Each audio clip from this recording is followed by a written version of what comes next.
Wise balance not updating. Fix. If your Wise balance isn't updating, do not worry. In this tutorial, I'll show you how to fix it. Step 1. Check recent activity. Open Wise and review your transaction history for pending transfers or top-ups. Step 2. Refresh the app or website. Log out and back in or refresh the page to fix sync issues. Step 3. Verify your account. Complete any pending verification steps in the Wise app.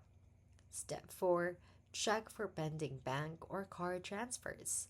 Remember, pending transactions can take time to appear, especially on weekends or holidays.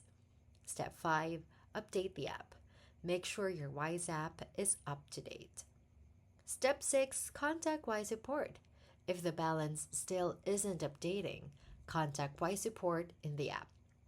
Tips: monitor pending transactions, verify your account, and save screenshots for reference. And that's it. You now know how to fix a Wise balance that isn't updating. Thank you for watching.